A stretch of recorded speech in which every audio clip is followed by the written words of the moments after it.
शहराचे नवनियुक्त पोलीस आयुक्त अरविंद चावरिया यांनी पदभार स्वीकारल्यानंतर लगेचच गुन्हेगारीवर करडी नजर ठेवण्याची भूमिका स्पष्ट केली आहे। न्यायालयाने नुकत्याच दिलेल्या आदेशानुसार गुटखा विक्री प्रकरणी काही आरोपींना पोलीस कोठडी सुनावली असून यावर पोलीस आयुक्तांनी संतोष व्यक्त करत कठोर कारवाईचा इशारा दिला आहे। गुटखा ड्रग्ज सारख्या अवैध धंद्यांविरोधात माहिती मिळताच आमच्या अधिकाऱ्यांनी तात्काळ कारवाई करत उत्कृष्ट कामगिरी केली। मात्र अशा प्रकारचे गुन्हे सातत्याने पुढे राहिल्यास ते अजिबात खपवून घेतले जाणार नाही असा इशारा देखील चावरिया यांनी दिला आहे। पोलीस आयुक्तांनी स्पष्ट केलं की शहरातील अवैध गुटखा व्यावसायिकांवर सातत्याने कारवाई केली जाईल आणि या साखळीपर्यंत शेवटच्या टप्प्यापर्यंत पोहोचले जातील।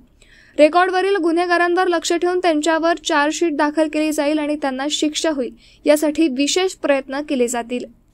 नाही, आम्हाला जशी जशी माहिती मिळते की या शहरामध्ये गुटखा किंवा ड्रग्स वगैरे या संदर्भात जशी आम्हाला इन्फॉर्मेशन मिळाली त्या पद्धतीने आमच्या अधिकाऱ्यांना आम्ही सांगितल्यानंतर त्यांनी अतिशय चांगली कामगिरी केलेली आहे आणि याच्या पुढे देखील जर असे काही प्रकार शहरामध्ये जर चालू असतील तर ते अजिबात ते खपून घेतले जाणार नाही।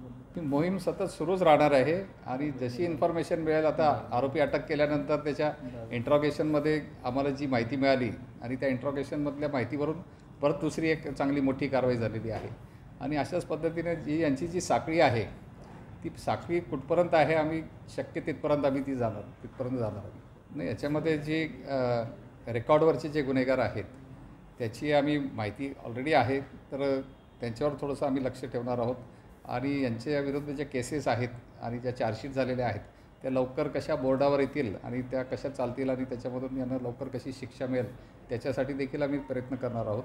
आणि जे काही इलिगल आर्म्स वगैरे शहरामध्ये वगैरे येत आहेत किंवा यापूर्वी पण रेकॉर्डवर जे काही आरोपींनी हे काम केलेले आहेत तर त्यांच्यावर देखील आमचं लक्ष आहे, त्याच्यावर देखील आम्ही लवकरच कारवाई करणार आहोत।